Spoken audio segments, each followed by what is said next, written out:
السلام عليكم ورحمة الله وبركاته. إن الحمد لله وحده، والصلاة والسلام على من لا نبي بعده، وعلى آله وأصحابه الشرفاء. أما بعد، فقد قال الله تعالى في القرآن الكريم والفرقان الحميد: أعوذ بالله من الشيطان الرجيم. بسم الله الرحمن الرحيم. لا تخف، نجوت من القوم الظالمين. صدق الله مولانا العظيم. وقال نبينا وهو الصادق المصدوق والحبيب المحبوب صلى الله عليه وسلم: من أصبح منكم آمنا في سربه معافا في بدنه، أو كما قال عليه الصلاة والسلام. وصدق رسوله النبي الكريم، ونحن على ذلك من الشاهدين والشاكرين، والحمد لله رب العالمين. புகழ் அனைத்தும் அல்லாஹ் ஜல்ல சுப்ஹானஹு வ தஆலா ஒருவனுக்கே உரித்தாகட்டுமாக. சலாத்தும் சலாமும் அருமைநாயகம் முஹம்மதுர் ரசூலுல்லாஹ் ஸல்லல்லாஹு அலைஹி வஸல்லம் அன்னவர்கள் மீதும், அன்னவர்கள் வாழ்வை யானும் பிசகாமல் பின்பற்றி வாழ்ந்த சத்திய சஹாபாக்கள், தாபிஈன்கள், தபஉ தாபிஈன்கள், ஷுஹதாக்கள், அக்தாபுகள், நாதாக்கள், வலிமார்கள், நல்லோர்கள், குறிப்பாக உலக முஸ்லிம் சமுதாய மக்கள் அனைவர்கள் மீதும் அல்லாஹ்வினுடைய அன்பும் கருணையும் என்றென்றும் உண்டாகட்டுமாக. ஆமீன். சங்கமிகுந்த அல்லாஹ்வுடையார்களே, பொதுவாக நாம் எந்த காரியம் செய்கிற பொழுதும் முதல்ல சுகமா இல்லையா, முதல்ல நீ உன் பாதுகாப்பை உறுதிப்படுத்திக்கோ, இதை செய்கிறதுக்கு முன்னாடி நீ பாதுகாப்பாக இருந்துக்கோ அப்படின்னு சொல்கிற வார்த்தை, அது ஒரு பெற்றோரிடம் இருந்தாகட்டும், அல்லது ஒரு செயலை செய்ய போகிற கணவனுக்காக மனைவியிலிருந்து உண்டாகட்டும், அல்லது ஒரு தொழிலாளிக்காக முதலாளி சொல்கிற வார்த்தையாகட்டும், யாராக இருந்தாலும் முதல்ல சொல்கிற வார்த்தை, முதல்ல நீ பாதுகாப்பாக இருந்துக்கோ அப்படின்னு சொல்கிற இந்த வார்த்தை அவர்களுக்கு ஒரு மன தைரியத்தை தரும். நபிகள் பெருமானா ஸல்லல்லாஹு அலைஹி வஸல்லம் அவர்கள் ஹதீஸ் ஷரீஃபின் வாயிலாக கற்றுத்தருவார்கள்: யாருக்கு காலையில் விழிக்குகிற பொழுது அவன் ஆமினன் ஃபி சிறுபிஹி, அவனுடைய சொந்த ஊரில் அவன் இருக்கிற பகுதியில் அச்சமற்ற இருக்கிற ஒரு நிலைமை இருக்கிறதோ, அவன் உலகத்தில் சிறந்த ஒரு பாக்கியவான் என்று நபிகள் பெருமானா ஸல்லல்லாஹு குறிப்பிடுவாங்க. நாம் அல்லாஹுடைய இல்லத்தை பற்றி பேசுகிற பொழுது குர்ஆன் அல்லாஹ் சொல்லி தருவான்: வைது ஜஅல்னல் பைத மசாபத்தல் லின்னாஸ். அல்லாஹ் சொல்லுவான், என்னுடைய கஅபா எல்லோருக்கும் பார்ப்பதற்குண்டான பாக்கியங்கள் அல்லாஹ் நசீபாக்கி தர வேண்டும். ஹஜ்ஜினுடைய காலங்கள் நெருங்கி கொண்டிருக்கிற சூழல், கஅபாவுக்கு அல்லாஹ் சிறப்பு சொல்லுவான். அல்லாஹ் சொல்லுவான், வைது ஜஅல்னல் பைத மசாபத்தல் லின்னாஸ். இந்த வீடு கஅபத்துல்லா என்பது மக்களை ஈர்க்குகிற ஒரு இடமாக இருப்பதோடு மட்டுமல்ல, அம்னா, அந்த வீடு என்னன்னா அது அச்சமற்ற ஒரு தன்மையை மக்களுக்கு தருவதில் அது முதல் தரமானது என்று அல்லாஹ் கற்றுத்தருவான்.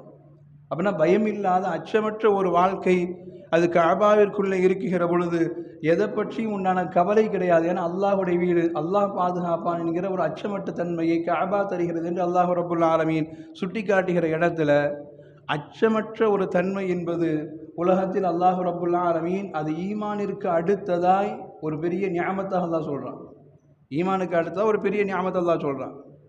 இன்றைக்கி வாழ்கிற சூழலில் நம்முடைய தேசங்கள் மட்டுமல்ல, குறிப்பாக இஸ்லாமிய சமூகத்திற்கு பெரிய ஒரு அச்சுறுத்தல் என்பது இன்றைக்கி அச்சமற்ற ஒரு தன்மை என்பது. சொல்லப்போனால் நாம் அச்சமற்ற ஒரு நிலையில் இருக்கிற நம்மை எல்லாம் ஒரு தீவிரவாதிகளாக மாற்றப்படுகிற ஒரு சூழலுக்கு இன்றைய கால உலகம் கொண்டு போகிற நேரத்தில் நாம் இந்த அச்சமற்ற தன்மை அது எவ்வளவு தூரம் இஸ்லாம் வலியுறுத்துகிறது என்பதை நாம் இந்த ஜும்மாவின் வாயிலாக பார்க்கலாம். கடந்த 22ஆம் தேதி நமக்கு நடந்தது தெரியும் அல்லவா, காஷ்மீருடைய பள்ளத்தாக்கில் நடைபெற்ற, பெஹல்காமில் நடைபெற்ற அந்த தாக்குதல். உண்மையில் அந்த காஷ்மீர் உள்ளூர் மக்கள் அவ்வளவு தூரம் அந்த மக்களை பாதுகாத்திருக்காங்க அப்படிங்கிறது அரசாங்கம் சொல்கிற செய்தி வேறு மாதிரி. ஆனால் அந்த நேரடியாக பாதிக்கப்பட்ட மக்கள் அவங்க சொல்கிறாங்க, எங்களுக்கு அங்கே போன என்னுடைய அப்பாவை இழந்துட்டேன், ஆனால் அங்கே போன 2 சகோதரர் எனக்கு கிடைச்சாங்கன்னு சொல்கிறாங்க. பாதிக்கப்பட்டவங்க என்னுடைய சகோதரராக இருந்து அவர்கள் நீ பாதுகாப்பாக என் நாட்டிற்கு அனுப்பி வைத்தார் என்று சொல்கிறார். சாதாரண ஹுசைன் அவர் ஒரு குதிரை ஏற்றம், மக்களை குதிரை ஏற்றி கூட்டு போகிறவர். அவர் அங்கே துப்பாக்கி சத்தம் கேட்கிறது என்பதனால் தன்னோடு வந்தவர்களை பாதுகாப்பதற்காக வேண்டி அவர் தீவிரவாதிகளோடு போரிட்டு தன்னுடைய உயிரை நீத்திருக்கிறார் என்று யோசிக்கிற பொழுதெல்லாம் இந்த சமுதாயத்தினுடைய பாதுகாப்பிற்கு உண்டான சூழலை எந்த அளவிற்கு அங்கே கையாண்டிருக்கிறார்கள் என்பதை நம்மால் யோசிக்க முடிகிறது. அல்லாஹ் ஒருவருடைய பயத்தை போக்கி பாதுகாப்பாக இருக்கிறாங்க அப்படிங்கிற அந்த சூழலை சொல்கிறத குர்ஆன் ரொம்ப அற்புதமாக சொல்லும். குர்ஆன் அழகாக விரும்பும். நமக்கு மூசா அலைஹிஸ்ஸலாமுடைய வரலாறு நிறைய தெரிந்தது. மூசா அலைஹிஸ்ஸலாம் மதியனில் இருக்கிறார்கள். மதியனில் மூசா அலைஹிஸ்ஸலாம் தன் கூட்டத்தாரை எதிர்த்து நிற்கிற ஃபிரௌனுடைய கூட்டத்துக்கும் தன்னுடைய கூட்டத்தை சார்ந்த ஒரு மனிதனுக்கு வந்து சண்டை. அந்த சண்டை மூசா தான் பார்க்குறாங்க, இவனால் தான் சண்டை வந்திருக்கும்னு நினச்சி ஃபிரௌனுடைய அந்த கூட்டத்தை சார்ந்தவன் லேசாக ஒரு குத்துனாங்க. அந்த குத்தில் அவன் கீழே வந்து செத்து போயிட்டான். ஆனால் மறுநாள் இவன் வேறொரு சண்டையை பாதிக்கிறத பார்த்துட்டு மூசா சொன்னாங்க, தப்பு அப்போ அவன் மேலே இல்லை, ஓ மேலே தான் தப்புன்னு சொல்லி மூசா அலைஹிஸ்ஸலாம் பார்த்த பார்வையை வச்சு அவன் பயந்துட்டான். நேற்று அவனை அடித்து கொண்ட மாதிரி நம்மளை அடித்து கொண்டுருவாரோ அப்படின்னு இவன் ஊர் முழுக்க இவர் தான் கொலை பண்ணார் அப்படின்னு சொல்லி செய்தியை பரவிடுகிற பொழுது மதியனிலிருந்து மூசா அலைஹிஸ்ஸலாம் ஓட ஆரம்பிக்கிறாங்க. தன் ஊரிலிருந்து ஓடி ஓடி ஓடி கடைசியாய் ஷுஐப் அலைஹிஸ்ஸலாம் இருக்கிற கனான் தேசத்தில் போய் நிற்கிறார். கனான் தேசத்தில் போய் நிற்கிறாங்க. நமக்கு வரலாறு தெரியும். கனான் தேசத்தில் எல்லா மக்களும் தண்ணீர் பிடிப்பதற்கு ஒரு கிணறு இருக்குது. 2 பெண்கள் ஒதுங்கி நிற்கிறாங்க. என்னன்னு கேட்டாங்க. எல்லாம் தண்ணி பிடிச்சிட்டு போன பிறகு நாங்கள் போக முடியும், ஆண்களாக இருக்கிறாங்கன்னாங்க. வேறு கிணறு இல்லையான்னு கேட்டாங்க. கொஞ்சம் தள்ளி ஒரு கிணறு இருக்குது, அங்கே ஒரு பெரிய பாறை மூடி இருப்பதினால் தண்ணீர் எடுக்க முடியலைன்னாங்க. மூசா அலைஹிஸ்ஸலாம் போனாங்க. அந்த கிணற்றினுடைய பாறையை ஒதுக்கி விட்டு அந்த பெண்களுக்கு தண்ணீர் எடுக்கிற வசதி செய்து கொடுத்தாங்க. இது வரலாறு. கடைசியில் மூசா அலைஹிஸ்ஸலாமை தன்னுடைய தந்தை ஷுஐப் அலைஹிஸ்ஸலாம்கிட்ட கூப்பிட்டு போன உடனே மூசா அலைஹிஸ்ஸலாமுடைய செய்தியை எல்லாம் உள்வாங்கி கொண்ட ஷுஐப் அலைஹிஸ்ஸலாம் சொன்ன வார்த்தையை குர்ஆன் அற்புதமாக சொல்லி காட்டுகிறது. லா தஹஃப், நீங்கள் இனிமேல் பயப்பட வேண்டாம். நம்ம ஊர்காரன் துரத்துவான், ஃபிரௌன் ஆள் அனுப்பி விட்ருவான், நமக்கு ஏதாவது உயிருக்கு ஆபத்து வந்துடும், நீங்கள் பயப்பட தேவையில்லை சொன்னாங்க. நஜவுத மினல் கௌமில் ஸாலிமீன், நீங்கள் அந்த அநியாயக்கார கூட்டங்களிலிருந்து நீங்கள் ஈடேற்றம் அடைஞ்சிட்டீங்க அப்படின்னு ஷுஐப் அலைஹிஸ்ஸலாம் சொன்ன வார்த்தையை குர்ஆன் அழகாய் சொல்லி காட்டுகிறது. மூசா அலைஹிஸ்ஸலாம் வந்த நோக்கத்தை புரிஞ்சுக்கிட்டு முதல்ல அவருக்கு என்ன தேவை, இதுதான் அவருக்கு தேவை. அவருக்கு இப்போ குடிக்கிறதுக்கு தண்ணி, சாப்பாடு எல்லாத்தையும் விடவும் ஒரு வேலை செய்வதற்கு உண்டான ஒரு வேலை என்று எல்லாம் கொடுக்கிறத விட முதல் தேவை அவருக்கு நீங்கள் பாதுகாப்பாக இருக்கிறீங்கன்னு சொல்லணும். இன்றைக்கி அஸ்வின் மக்கள் அதை தான் செஞ்சுருக்கிறாங்க. தனது பள்ளியை திறந்து வைத்து விட்டு நீங்கள் உங்களுக்கு ஊருக்கு சொல்ல வேண்டிய பாதை அடைத்திருக்கிறார்கள். பாதை திறக்கும் வரை நீங்கள் எங்களுடைய பள்ளியில் எங்களோடு இருந்து கொள்ளுங்கள் என்று மதத்தை யாரையும் குறிப்பிடாமல் அந்த மக்களை எல்லாம் பாதுகாத்து வச்சிருக்கிறாங்கன்னா ஷுஐப் அலைஹிஸ்ஸலாமுடைய இந்த வார்த்தையை குர்ஆன் போற்றுகிறது. நஜவுத மினல் கௌமில் ஸாலிமீன், நீங்கள் அநியாயக்கார கூட்டிலிருந்து பாதுகாக்கப்பட்டுட்டீங்க, அதனால் கவலைப்படாமல் பயப்படாமல் இருங்க என்று ஷுஐப் அலைஹிஸ்ஸலாம் சொன்ன வார்த்தையை குர்ஆன் சொல்லி காட்டுகிறது. அதுக்கு அடுத்து தான் பேசினாங்களாம். இஹ்தாஹுமா, அந்த பெண்களில் ஒருவர் சொன்னாங்க, இன்ன ஹைர மனிஸ்தஅஜரத்துல் கவியுல் அமீன், அவரை பார்த்தா ரொம்ப நம்பிக்கையாளராக தெரியுது, நல்ல உடல்வாக உள்ளவராக தெரியுது, நமக்கு ஒரு நம்பிக்கையான வேலையாளராக வச்சுக்கலாம் அப்படின்னு சொல்லி ஷுஐப் அலைஹிஸ்ஸலாமுடைய மகள் சொல்ல அதுக்கு அடுத்து தான் பேசுகிறாங்க. நீங்கள் எங்கிட்ட வேலை செய்கிறீங்களா, என்னுடைய மகளை உங்களுக்கு நான் திருமணம் முடித்து தருகிறேன், 8 வருடங்கள் நீங்கள் வேலை பார்க்க வேண்டும் என்று ஷுஐப் அலைஹிஸ்ஸலாம் ஒப்பந்தம் போடுறாங்க.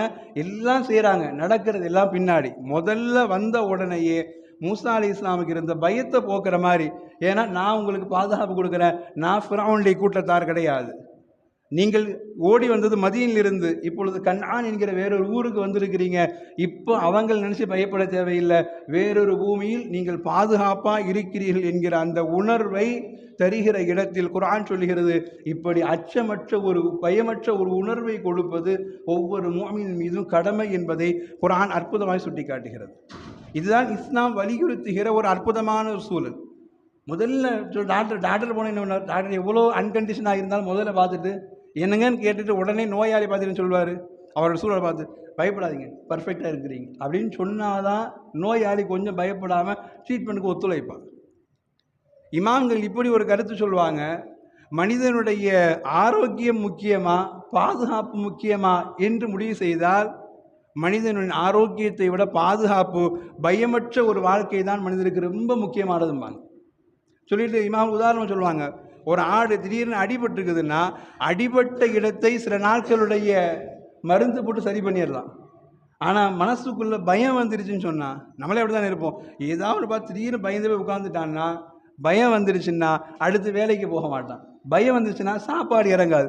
பயம் வந்துருச்சுன்னா யார்கிட்டையும் சரியாக பேச மாட்டான். பயம் வந்தால் இவனே தன்னை தானே ஒரு மனநோயாளியாக மாற்றி மாற்றி மாற்றி தன்னை அழித்து கொள்வான் என்கிற இடத்துல குர்ஆனுடைய விளக்க உரையாக சொல்லுவாங்க, ஒரு மனிதனுக்கு ஆஃபியத் முக்கியமா அல்லது ஆமீனா என்கிற அச்சமற்ற தன்மை முக்கியமானா, அது வீடாக இருந்தாலும் சரி, ஊராக இருந்தாலும் சரி, ஒரு மஹல்லாவாக இருந்தாலும் சரி, அல்லது ஒரு தேசமாகவே இருந்தாலும் சரி, அச்சமற்ற ஒரு வாழ்க்கை என்பதுதான் ஆஃபியத்தை விட மிக முக்கியமானது என்று குர்ஆனுடைய விரிவுரையாளர்கள் கற்றுத்தருகிற அற்புதமான பாடத்தில் நாம் ஏற்கனவே சென்ற வாரம் பேசுகிறோம். தொடர்ந்து நாம் அப்படிதான் பேசிக்கொண்டிருக்கிறோம். வக்ஃபுடைய சூழலில் ஆரம்பித்து இந்த தேசத்தில் நாம் எந்த ஒரு சூழலில் நிற்கிறோம் என்பதை நாம் யோசிக்கிற இடத்துல இஸ்லாமிய மரபு தனிநபராக இருந்தாலும் சரி அச்சமற்ற ஒரு வாழ்க்கைக்கு உத்தரவாதம் கொடுக்க சொல்லுது. ஒரு குடும்பமாக இருந்தாலும் சரி அச்சமற்ற வாழ்க்கைக்கு உத்தரவாதம் கொடுக்க சொல்லுது. அல்லாஹ் கூட சொல்லுவான் அல்லவா, நாம் எவ்வளோ யோசிக்கிறோம். வெட்டவெல்ல உட்காந்துட்டு நிலவை யோசிக்கிறோம், வெட்டவெல்ல உட்காந்து நட்சத்திரங்களை யோசிக்கிறோம். அப்படியே கல்யாணம் முடிஞ்ச புது தம்பனா மொட்டை மாலில் போய் அப்படியே கை கூட்டி ரசித்து பேசிட்டு இருக்கிறோமா இல்லையா? என்னைக்காவது ஒரு நாள் நம் மீது அந்த வானம் இழிந்து விடுமோ என்ற பயம் யாருக்காக வந்திருக்குதா? வீடை கட்டுறோம், வீடை கட்டிட்டு யோசிக்கிறோம், காங்கிரீட்லாம் கரெக்டாக போட்டிருக்கிறானா, இது எத்தனை வருஷம் தாக்கு பிடிக்கும், 20 வருஷமா 30 வருஷமா எல்லாம் யோசிக்கிறோம். லேசாக வீரல் விட்டா கீரல் விட்டா உடனே கூப்பிட்டு வந்து இது ஃபுல்லாகவே பாலாயிடுச்சா, இல்லை லேசாக தட்டி விட்டு பூசினா சரியாயிருமா, யோசிக்கிறோமா இல்லையா? இவ்வளோ யோசிக்கிற நாம் வானம் முழுக்க அல்லாஹ் விரித்து வைத்திருக்கிறேன் என்று அல்லாஹ் சொல்கிறான். எங்கேயாவது நிப்பாட்டுறதுக்கு பில்லரை தூணம் எல்லாம் கொடுத்துருக்கிறானா? நாம் என்னைக்காவது அதை பற்றி இரவில் தூங்குகிற பொழுது, இரவில் நிம்மதியாக தூங்குகிறோம், தூங்குகிற பொழுது கூட லேசாக வீட்டு சோரில் இடி விழுந்து லேசாக வீட்டு சோரில் விரிசல் இருந்துச்சுன்னா அதை விட்டு கொஞ்சம் தள்ளி படுப்போம், நம்பிக்கையில் நமக்கு. ஆனால் மொட்டை மாடில் போய் சுகமாக நிற்கிறோம், சுகமாக பேசுகிறோம்.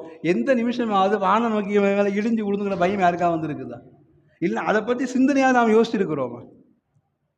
ஏன்னா அல்லாஹ் சொல்கிறான், வயும்சிகு ஸமா அன் தகஅ அலல் அர்த் வயும்சிகு ஸமா அன் தகஅ அலல் அர்த், பூமியின் மீது வானம் விழக்கூடாது என்று நான் தடுத்து வைத்திருக்கிறேன்கிறான் அல்லாஹ் ரப்புல் ஆலமீன். அதை கெட்டினது நான். அதனால் அதை பற்றி நீங்கள் அச்சப்பட தேவையில்லைங்கிறதல்ல, அதை பற்றி பயத்தோடு பார்க்குற சிந்தனை கூட அல்லாஹ் நமக்கு தரல. பயத்தோடு பார்க்குற சிந்தனை கூட அல்லாஹ் நமக்கு தரல. எவ்வளவு ஆராய்ச்சிகளுக்காக போகிறார்கள், எத்தனை லட்சம் மக்கள் விமானத்தில் பறந்து கொண்டிருக்கிறார்கள். யாருக்காவது போகிற நமக்கு வானம் இடிஞ்சு விழுந்தா யோசனை வருதா?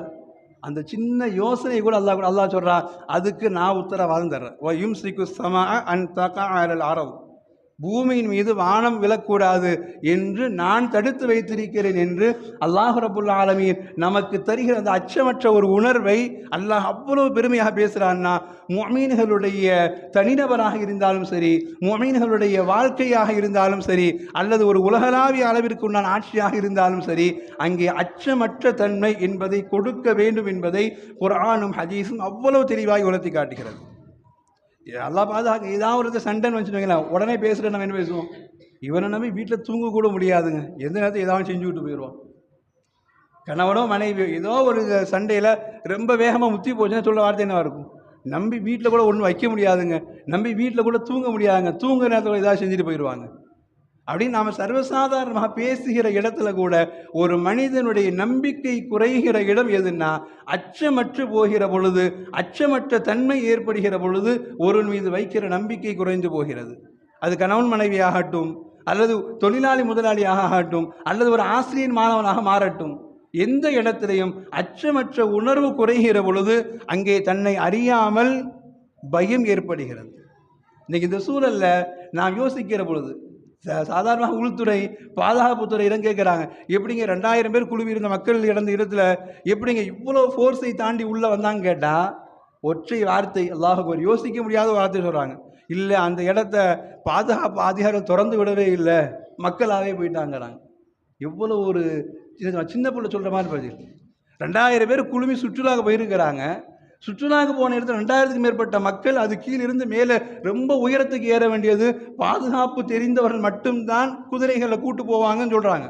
அவ்வளோ பாதுகாப்பான இடத்துல எப்படி 2000 மக்கள் ஒன்று செய்யாங்கன்னா சாதாரண சொல்கிறாங்க. அந்த பாதுகாப்பு கருதி அங்கே லாக் பண்ணியிருந்தாங்க, மக்களாக போயிட்டாங்க. இது ஒரு பதிலாக நம்மளால் ஏற்றுக்கொள்ள முடிகிறதா? குர்ஆன் சொல்லுகிற அற்புதமான நிகழ்வுகளில் நபிகள் பெருமானா ஸல்லல்லாஹு அலைஹி வஸல்லம் சத்திய சஹாபாக்களும் இந்த உம்மத்திற்கு கற்றுக் கொடுத்த பாடம், நம்பிக்கை இல்லாத ஒரு தன்மையில் எந்த ஒரு ஆட்சியும் நடைபெற முடியாது. நம்பிக்கை, அச்சமற்ற தன்மை அது உலகத்திற்கு மிக தேவை என்பதை குர்ஆனும் ஹதீஸும் அற்புதமாய் சொல்லி காட்டும். உமர் ரலியல்லாஹு ஆட்சி காலம். உமர் ரலியல்லாஹு நமக்கு தெரிய வரலாறுகளில் மதீனாவை தாண்டி பறந்து விரிந்த 11 லட்சம் மைல்களுக்கு விரிந்து போன ஆட்சிக்கு சொந்தக்காரர் உமர் ரலியல்லாஹு. அப்படி விரிவான ஆட்சி நடந்திருக்கிற பொழுது அந்த விரிவான ஆட்சியில் அஹ்வாஸ் என்கிற ஒரு மாகாணம், அஹ்வாஸ் என்ற ஒரு மாகாணம், அந்த மாகாணத்தில் உமர் ரலியல்லாஹு கீழாக இயங்குகிற அந்த அஹ்வாஸ் மாகாணத்தில் ஒரு ஜனாதிபதியை நியமித்திருக்கிறாங்க, ஒரு ஆட்சியாளர் நியமித்திருக்கிறாங்க. நியமித்து அங்கே இஸ்லாமிய ஆட்சி ஓடுகிறது. இவர் அங்கே அந்த ஊருடைய முதலமைச்சராக இவர் இருந்து மதீனாவினுடைய ஆட்சியை அங்கே கொடுத்து கொண்டிருக்கிறார், இஸ்லாமிய ஆட்சியை கொடுத்துக்கிட்டு இருக்கிறார். அவர் வீட்டுக்கு பக்கத்தில் ஒரு மஜூசி, யார்? இஸ்லாமிய ஆட்சியாளர் வீட்டுக்கு பக்கத்தில் ஒரு மஜூசி, நெருப்பு வணங்கக்கூடியவர். இவர் இருக்கிறது இந்த ஆட்சியாளருக்கு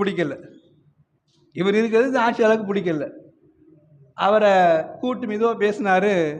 இது மாதிரி நீங்கள் செய்கிற சில செயல்பாடுகள்னால் என் மனைவி பிள்ளைகள்லாம் பயப்படுறாங்க. ஏன்னா நீங்கள் நெருப்பு வணங்க கூட்டமாக இருக்கிறீங்க. நீங்கள் திடீர்னு செய்கிற உங்களுடைய சம்பிரதாயங்கள் நினச்சி என் மனைவி பிள்ளைகள்லாம் பயப்படுறாங்க. பக்கத்தில் நாங்கள் இருக்கிறது பயமாக இருக்குது. அதனால் உங்களுடைய வீட்டை எனக்கு எழுதி கொடுத்துருங்கன்னர். உங்களுடைய வீட்டை யார்? இவர் ஆட்சியாளர், மதீனாவுடைய ஆட்சியை அஹ்வாஸ் நிலைநிறுத்துகிறவர். இவர் இஸ்லாமியர், பக்கத்து வீட்டுக்காரர் நெருப்பு வழங்கக்கூடிய மனிதர், மஜூசி. சொன்னார், அதனால் உங்களை பார்த்து, உங்களுடைய நடவடிக்கைகளை பார்த்து என் மனைவி பிள்ளைகள்லாம் பயப்படுறாங்க. உங்கள் வீட்டை எனக்கு தந்துருங்க, நான் அதுக்கு மேலே காசு கொடுத்துறேன்னார். நான் காசு கொடுத்துறேன்னார். அவர் சொன்னார், நீங்கள் எத்தனை ஆயிரம் இல்லை, எத்தனை லட்சம் திர்ஹம் கொடுத்தாலும் நான் வீட்டை விற்க முடியாது சொல்லிட்டு ஒரு வார்த்தை அழுத்தமாக சொன்னார்.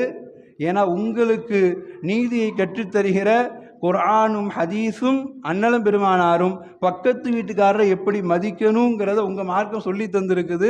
அதனால் என் அனுமதி இல்லாமல் என் வீட்டை நீங்கள் எழுதி வாங்க முடியாதுன்னார். அல்லாஹ் அக்பர். இந்த வார்த்தை ஒரு ஆட்சியாளர் பேச எவ்வளோ தைரியம் இருக்கணும்.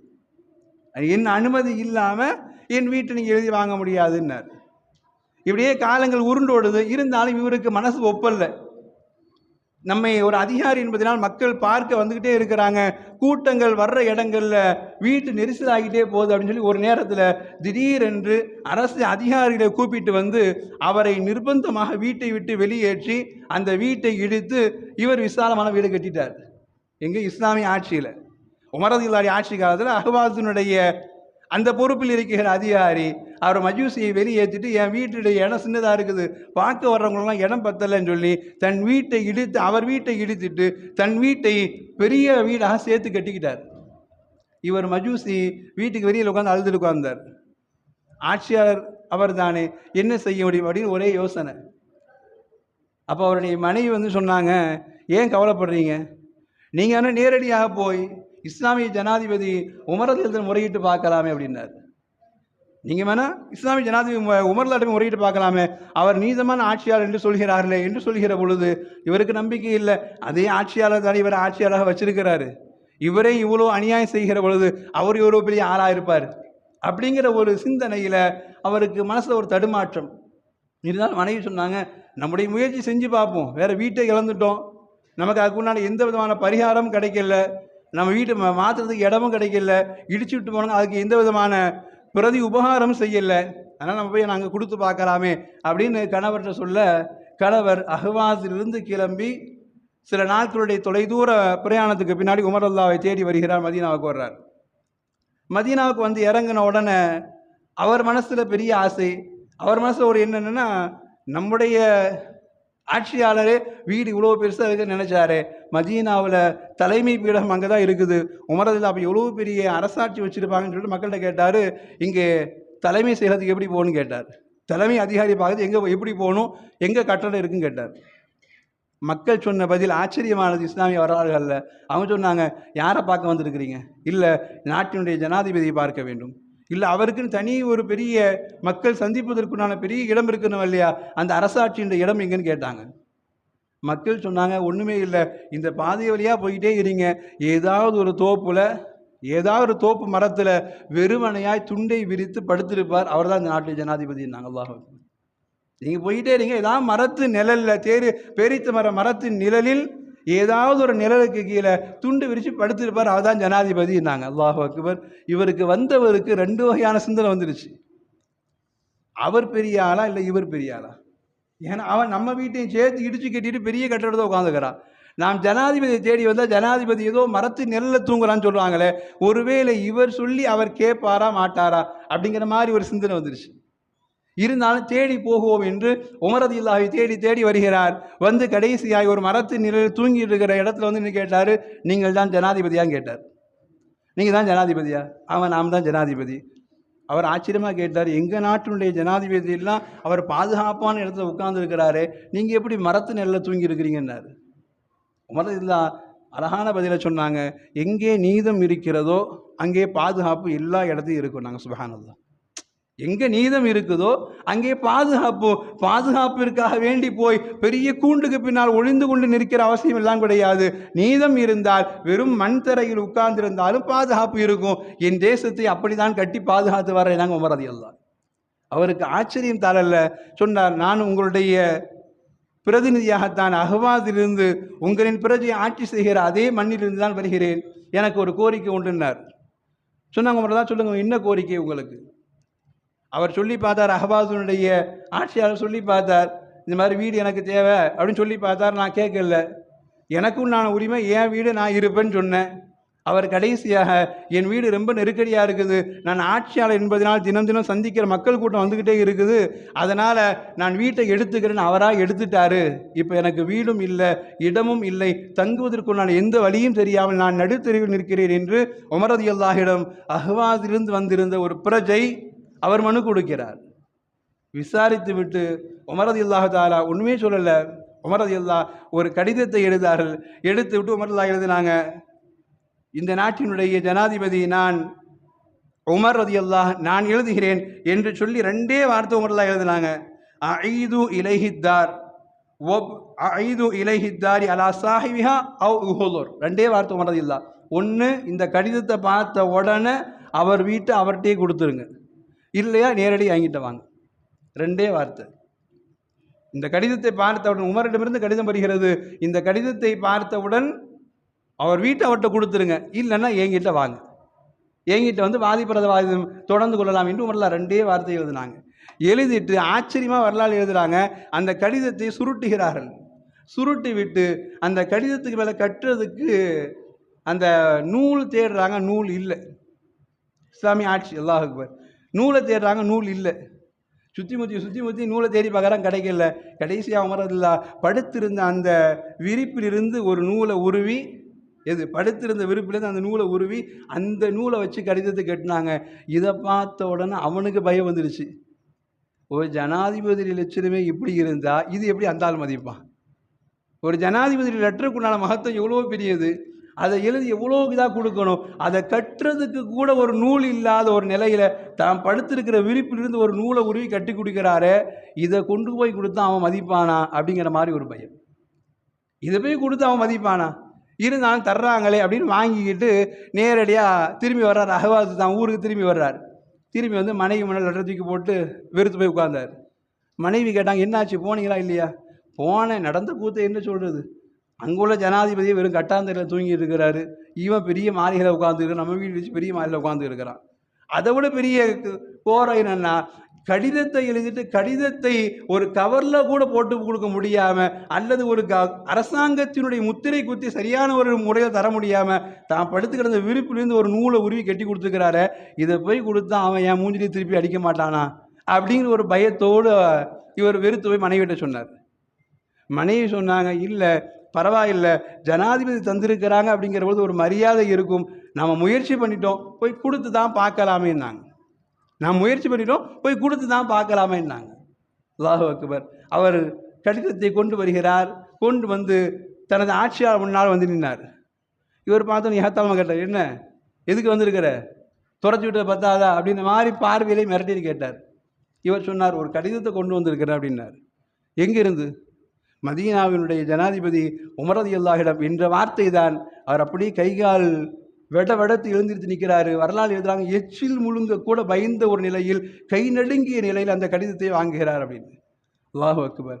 ஆட்சியில் செய்வதற்கு எதுவும் இல்லை, ஆனால் ஆட்சியாளரின் பெயரை கேட்கிற பொழுது தப்பு செய்த உடைய உள்ளம் எல்லாம் பயந்து நடுங்கியது. இதுதான் இஸ்லாத்தினுடைய ஆட்சியினுடைய அடிப்படை. இதுதான், ஒன்றுமே இல்லை. ஆனாலும் உமர் என்கிற பெயரை சொன்ன பொழுது கடிதத்தை வாங்குவதற்குள் அவன் அவ்வளவு விலவழுத்து போய் நிற்கிறான். எச்சிலை விழுங்குவதற்கு பயந்து போய் நிற்கிறான் ஆட்சியாளன். கடிதத்தை வாங்குகிறான், வாங்கி படிக்கிறான். ரெண்டே வார்த்தை, ஒன்று வீடை கூடு, இல்லை நேரடியாக நீ வந்து பார். ஒன்று அவர் வீட்டை கூடு, இல்லை நேரடியாக நீ வந்து பார். அடுத்த நிமிடமே இவன் பணியாளரை கூப்பிட்டு சொன்னால், அவன் வீட்டையும் கெட்டி கொடுத்துருங்க, நாம் எடுத்ததுக்கு உண்டான சுற்றுச்சுவரையும் சேர்த்து கெட்டி கொடுத்துருங்க. அதோடு சேர்த்து சொன்னால், அந்த ஆளை என் ஆட்சிக்கு கீழே பயமுறுத்தி வச்சுங்கிறதுனால 500 தீனார் ஏன் சார்பாக கொடுத்துருங்கண்ணா. சுப்ஹானல்லாஹ். இதுதான் இஸ்லாமிய ஆட்சியின் அடையாளம். அவனை பயமுறுத்தாட்டி விட்டேன் என்பதை நாட்டினுடைய ஜனாதிபதிக்கு தெரிவிக்குகிற பொழுது என் நிலை என்னவாகும் என்று யோசித்து அவன் சொன்னான், பயமுறுத்தாட்டி நான் வாழ்ந்துட்டேன், அதனால ஏசார்பாக ஒரு 500 திர்ஹத்தை அந்த மனிதருக்கு கொடுத்துருங்கன்னு சொல்ல வச்ச இடத்துல இஸ்லாமிய ஆட்சி சொல்லித் தருகிற இடம் அதுதான். யாராக இருந்தாலும் பயமுறுத்தாட்டுதல் என்பது, அச்சமற்ற ஒரு நிலை என்பது, அது தேசத்திற்கு அழகல்ல என்பதை இஸ்லாமிய ஆட்சி வரலாறு முழுக்க உணர்த்தி காட்டிய இடம் அதுதான். இன்னைக்கு நமக்கு தலைகீழாக வரலாறு. எந்த தேசத்திற்கு நாம் முழுமையாய் சுதந்திரத்துக்காக பாடுபட்டோமோ அதே தேசத்தில் நம்மை அடக்குவதற்கு புல்டோசர்கள் இறங்குகிறது, நம்மை அடக்கி ஒடுக்குவதற்கு யூனிஃபார்ம் போட்ட அத்துணை அதிகாரிகள் இறங்குகிறார்கள். எல்லா அடக்குமுறைகளுக்கு பின்னாலும் இந்த சமூகம் நிதானமாய் கையாளுகிறது என்றால் அத்துணை வழிமுறைகளிலும் நமக்கு அல்லாஹ் ரப்பல் ஆலமீன் உதவி செய்து கொண்டிருக்கிறார்.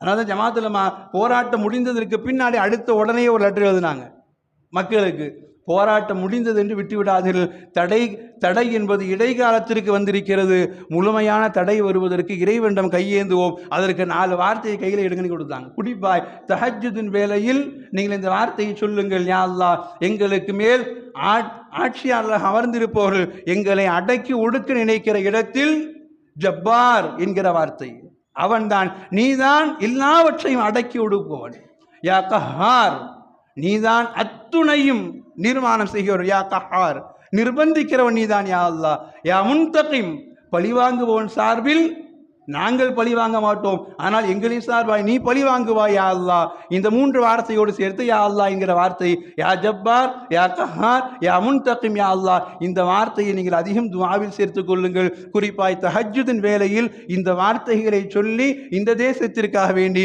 இந்த தேசத்தினுடைய நலவுகளுக்காக வேண்டி, இந்த தேசத்தினுடைய எல்லா மக்களுடைய பாதுகாப்புகள், அவருடைய சுயமரியாதைகள் காப்பாற்றப்படுவதற்காக வேண்டி இந்த 4 வார்த்தைகளை துஆவில் சேர்த்துக் கொள்ளுங்கள். நாம் வெளியில் போராடியது எண்ணிக்கையின் போராட்டம் தான், ஆனால் நாம் சஜிதாவிலும் துஆவிலும் போராடுகிற அந்த போராட்டம் தான் உண்மையான வெற்றியை, காலம் முழுக்க உண்டான பாதுகாப்பின் வெற்றியை, நமக்கு நிம்மதியை தருகிற வெற்றியை அல்லாஹ்வினால் மட்டும்தான் தர முடியும் என்பதை உலமாக்கல் சபை தெள்ளத் தெளிவாய் மக்களுக்கு உணர்த்தி காட்டியது. நாம் துஆ செய்ய வேண்டிய கடமையில் இருக்கிறோம். இந்த நேரத்தில் அந்த காஷ்மீர் மக்களில் கிட்டத்தட்ட 26 பேரில் 15 பேர்கள் முஸ்லீம் என்கிற பொழுது தீவிரவாதத்தை யாரும் விரும்பவில்லை என்பதற்குண்டான அடையாளம் தான். அங்கே 15 முஸ்லீம்கள் தான் சுஹதாக்களாக, மற்றவர்களும் உயிரிழந்திருக்கிறார்கள் என்கிற இடத்தில் அல்லாஹ் ரப்புல் ஆலமீன் இந்த இஸ்லாமியர்களுக்கு உண்டான பாதுகாப்பை, உலகெங்கிலும் உண்டான எல்லா மக்களுக்கும் உண்டான பாதுகாப்பை நமக்கு அல்லாஹ் ரப்புல் ஆலமீன் வாழ்கிற காலத்தில் நிம்மதியான வாழ்க்கைக்குண்டான வழிமுறைகளை அல்லாஹ் தர வேண்டும் என்பதை நம்முடைய துஆக்கள் மூலமாக நாம் அல்லாஹ்விடம் மன்றாடுவோம். அல்லாஹ் ரப்புல் ஆலமீன் நம்முடைய ஈமானையும் நம்முடைய ஆரோக்கியத்தையும் பாதுகாத்து தருவது போன்று வாழ்கிற இந்த தேசத்தில் அல்லாஹ் ரப்புல் ஆலமீன் நிம்மதிக்குண்டான எல்லா பாதுகாப்புகளையும், நிம்மதிக்குண்டான எல்லா விதமான வாய்ப்புகளையும் அல்லாஹ் தர வேண்டும் என்று நாம் அடியரும் துஆ செய்ய கடமைப்பட்டிருக்கிறோம். அல்லாஹ் ரப்புல் ஆலமீன் நம்முடைய துஆவின் பரக்கத்தினால், அவனுடைய தனிப்பெரும் கருணையினால் நம்முடைய வாழ்க்கை ராஹத்திற்குரிய, அவனுக்கு பொருத்தமான வாழ்க்கையாக வாழக்கூடிய தௌஃபீக் அல்லாஹ் நம் அனைவருக்கும் நசீபாக ஆக்கி தந்தருள் வாலிபானாக. வ ஆகிரு தஅவாஹும் அனில் ஹம்துலில்லாஹி ரப்பில் ஆலமீன். வஸ்ஸலாமு அலைக்கும் வரஹ்மத்துல்லாஹி வபரகாத்துஹு.